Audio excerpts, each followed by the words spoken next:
I introduced you to the whole energy laws, everything, Ohm's law of life, the first principle concept.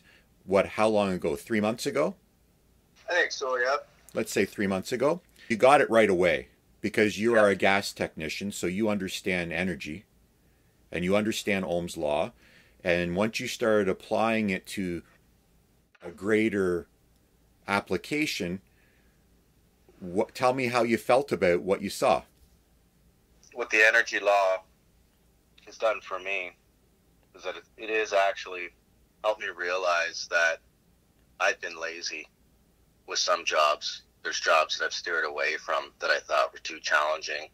Um, there was, offers to do jobs. I didn't want to do it because I didn't feel comfortable with the equipment that was involved. I wouldn't take the time to get myself educated on a particular boiler or on a particular rooftop machine.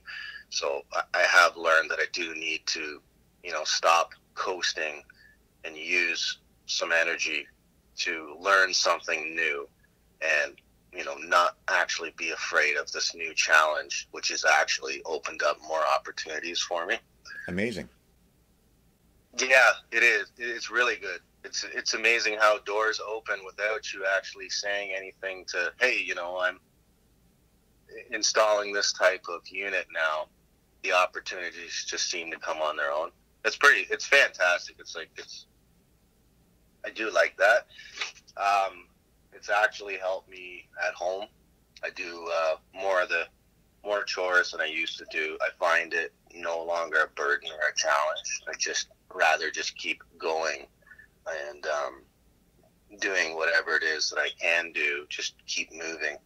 The consideration that you've put into my head has made me realize, you just got to keep going. Is the biggest key that I found out of it is don't look at it as a challenge. It is a challenge, but now I'm like, okay, give me a challenge. I want it.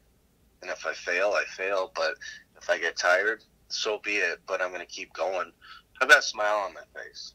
Well, and yeah, that's the change in attitude when you understand that it's actually a law that's unavoidable. That's what I have too when I'm at my work and we have this massive task to do and everyone's just going, "Oh, it's going to be a sucky day." And I literally walk up to him and go, "It's workout day, boys. Let's do this thing." Yeah, it's leg day. We got big pallets to move. Get your back into it. Let's go, Clint. And that's what I say to them. This job is getting done today whether we bitch about it or whether we do it positively.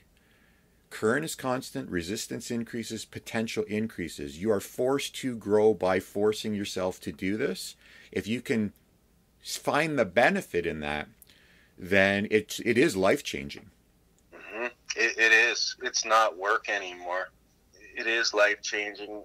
It's a way more positive way to live. If you got a shit job, whatever it is that you don't want to do, just look at it as a challenge and I ask myself, do you want to be a wimp about it, or you just want to get through it?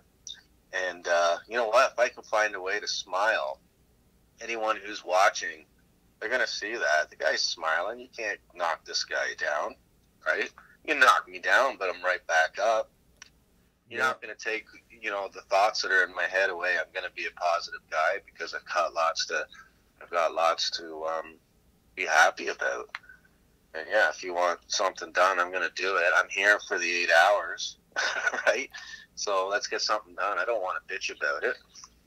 Well, and in your case, it's perfect because you get that new boiler system you've never installed before. And the first time you're freaking crapping your pants the whole time you do it. And then the second time you do it, you're only partially crapping your pants. And then the third time you're doing it, you go, okay, I get this. And then that new potential gets established. And like you say, now you just have to say, I can work on this type of system. And all of a sudden, magically, doors start opening. Exactly. It's amazing that's actually a law. That's what I can't believe is that it takes some Yahoo like me to actually figure out this is an actual law. You dissected it for what it is, and you've said it in a way that's comprehensible. Yeah. Right? Some folks, they get a fear in their head and they can't look past that fear, even if you lay out, the common sense and the evidence on this is what it is. It's like you're turning it into more than what it is, right? Absolutely. that boiler thing, I was the first one I did. I was way in over my head. A propane supply company hired me to put this in. They asked me if it's something I do. I told them I haven't put one in many a year, so I'm going to have to read. I'm going to go slow. I'm going to have to think about things. You know, it's going to be a rocky start if you want me to do it. I said, go ahead. And by the end of it, I had learned so much. I had interactions with the gas inspectors. I learned more from them because these guys I know from other jobs. We've spoke and we talk shop, but now we're talking about a different piece of equipment. I gained a better appreciation for the particular inspector that did come out and want to work with me. My attitude towards so many things have changed for the better, and that does turn into more production, because a good way to not look scared is to keep doing something, right? Exactly. If you freeze up or you stop doing things or you don't communicate, that's fear. Right? And fear will slow you down. It will destroy your potential. Fear right there. Yep, because if resistance is constant and current decreases, potential decreases. That's the first phase. And if resistance is constant and current increases, potential must also increase. So the second you stop, your potential goes down. When you say it like that, it's so bloody obvious that it's infuriating to people. Right? Yeah, they don't. Yeah, they don't want to hear it. Yeah, they don't want to hear that. You know what? Your inaction is the problem. The problem isn't the problem. Your inaction is the problem. Yep. Your unwillingness to act is the problem. Yeah, and you know what? I'm seeing it out of other folks where they won't raise their potential. You know, I'll be on a job site and I'll ask someone, "Do you think you could just for a second? Can you do this?" You know, you're standing around doing nothing. Not my job, or I don't want to touch that wire. I don't deal with, you know, electricity, even though I tell them it's 24 volts. Man, you could put your tongue on it. It's got no amperage, but the power's off. I don't do wires. Sorry. They don't want to do that. Well, we don't play with electricity. Like, come on, man. There's no electricity applied to it. It's low voltage. You're not going to burn the building down. You can do this. You're grown men, right? It's like you got to convince these guys to do things that are out of their comfort range. They want to jump in the truck and they want to push snow around and, you know, spread salt around. And it's so frustrating. It's like, you're a grown man. How'd you make it this far in life with refusing to learn how to do things? The dependency we have on others for every minute task will be our extinction in the end. The corner we've painted ourselves into is unbelievable societally. It is unbelievable. It is. Zero energy, zero thought, zero input, no appreciation for money made. It's completely bad. It's frustrating. Well, and I go back to I blame the education system for removing all resistance from the educational curriculum. Oh, God. Of course they have, man. I have to deal with that with my son, right? It's the same thing. What they're teaching him is not impressive one bit. It's just terrible. I love your story of getting your son to help move the patio stones. And you know he can't move it, but it keeps him busy the entire time you're working, him just trying. Yeah, and he was proud when it was done. He wasn't a kid that was like, you know, I'm going to tell, you made me do this. This is slave work. You know, he was just proud of it. Yeah, because kids want to do things. They do. And I made it quite clear to him. I said, I'm proud of you for figuring out a way to get those patio stones there. And I said, I would have done the same thing. I said, if I couldn't lift those, I'd be rolling them too, or trying to rig up something that would make that job simpler. You know? Which even that's high resistance to move that heavy object. And if you use your brain to come up with a device, or you find something that'll create some leverage for you that turns that heavy object into a light one, you know, your potential's still high. You only have to figure out how to do it once. Yep. And then replicate. Yeah. Well, it gives you that confidence that the next time something that's too big, needs to be moved. You're like, I'll figure out a way to do that. Don't you worry. Leave it with me. Right? As long as you got stuff kicking around and you got the time and the imagination, you'll figure out a way to do whatever it is that needs to be done. If current or intensity of focused energy is constant and resistance decreases, potential decreases. So when you force children to sit in a classroom and do lessons all day and stay focused on something that has no resistance in it, you create a potentialist generation. And it's not a conspiracy, it's laziness. It's too hard to actually force the kids to do the work. Just let them go through. I just want my 20 years in pension. I don't give a crap anymore. Yeah, the good ones are stuck in a hard spot. Yeah. Can you imagine if every time you forced a kid to do something for their own good, you had to deal with a screaming freaking parent in your face storming into the school, which happens constantly. Yeah, well, that's entitlement. Well, why are you sending your kid to school? It's the school's job to discipline them in the way that you do not feel comfortable with because of your either lack of time or inability. Yep. I agree. Jason, you tell me, Luke, you're being lazy. Stop being a wimp. Do what you got to do. And I lash back and say, how dare you speak to me like that? And I feel that I'm correct and you're wrong. I never do listen to what you're trying to say. Get off your ass and put up a fight. Do the things you got to do. A lot of people, they don't hear the good advice because all they do is take offense. They've been taught to take offense. It's by design. I've been taught to be oversensitive so that I don't do what I have to do to help myself and to run to mommy and daddy to fix my problem. When you become an adult, your government is now your mommy and your daddy that will wipe your nose and supply you with what you need. Now you're a slave. That's all they're doing. They're trying to make us all a slave. And you don't have to do it.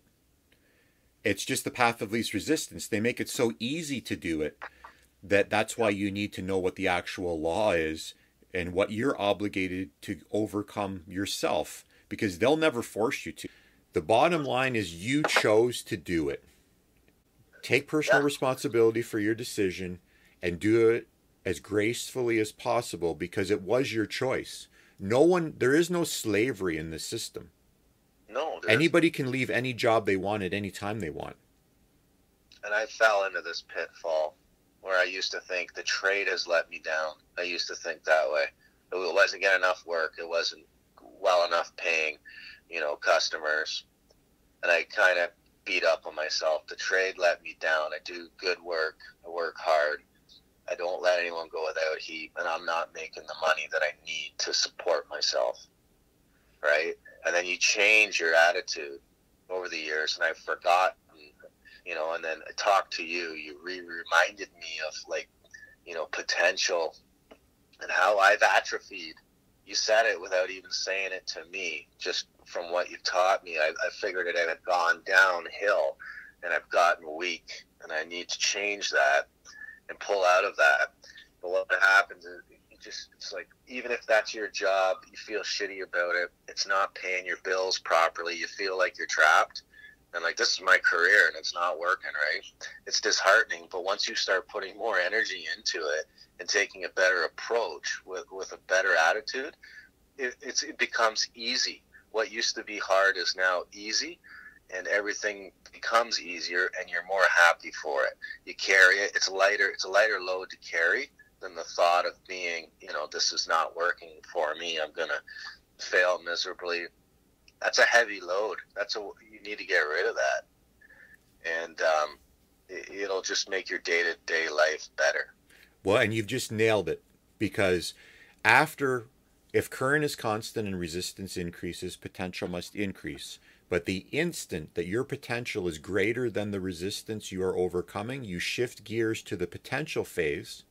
And in the potential phase, if potential is the new constant, the more focused energy increases, resistance decreases because you've overcome it. Your potential is now greater than the resistance. That's why it's a lighter load, because part of potential difference is also your attitude. So when your potential is actually being established to be greater than the obstacle, the more energy you focus at it, the easier it becomes to do, which is why you can be grateful for the whole process that you had to go through to establish the potential in order to reach the lower resistance state. The only time in life less resistance is better is after you've established the potential to overcome it. Yes. Amazing. Yes. And it's a law. It's an actual law that no one talks about. Yeah. And you know what that is? That's time for a slight celebration. That moment when you reach the peak of the hill of your resistance. Yeah. You've overcome it. That's time for a minor celebration. It's sow, tend, reap. When you reach the reaping phase, you need to have your little ceremony. That's what the harvest festival and fairs are all about. The county fairs are a harvest festival. That's why they happen in the fall, because it's the reaping phase. It's a celebration of the reaping phase. And you're right. If you can do more, you will be compelled to do more, because that is the potential that you have. And the people that are just sitting there going, oh, it's too hard. Well, then, you know what? You are where you should be. Everyone's exactly where they should be. It's horrible, but there's a lot of people, and the system has failed them, that have reached this point where this is just who they are, because no one forced them to do anything. No one forced them to move the patio stone when they were 6 years old, even though you know they couldn't. Yeah, you're right. And heaven forbid you say something to somebody about it, right? Yeah, then you're just a son of a bitch. Yeah. Sorry, I'm just calling you on your bullshit. Just for your own sake. Someone needs to call you on your shit and wake you up to what it is.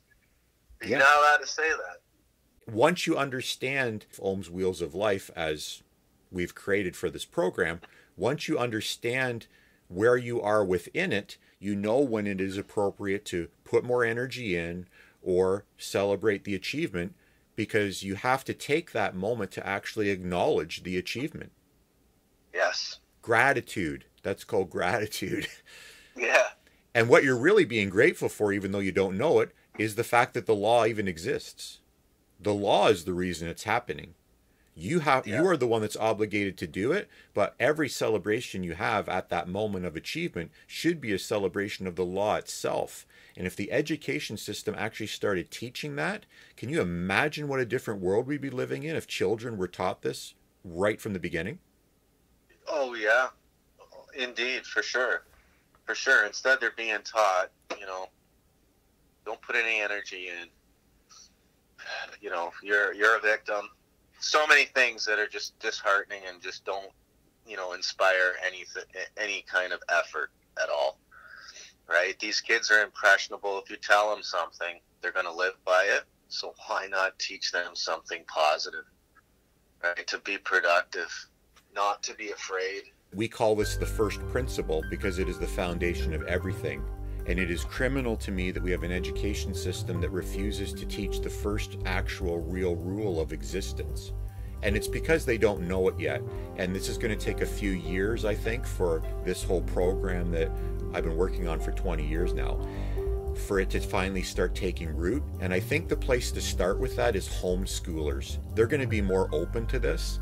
So I've actually arranged to do an interview with a homeschooling person, because I've taught her it just like I've taught you it, and it has transformed her life too, and I'm going to talk to her next. Nice. Because it's unavoidable. You can deny this law all you want. It's the first principle. It's just the way it is. You don't have a choice. It's not negotiable. Yeah, in the real world. So you might as well learn it. When the shit hits the fan and all this facade melts away, peels away, burns away, and we're left with, the basics of what the Earth's laws are. Your power law is the only thing that a person can follow to survive.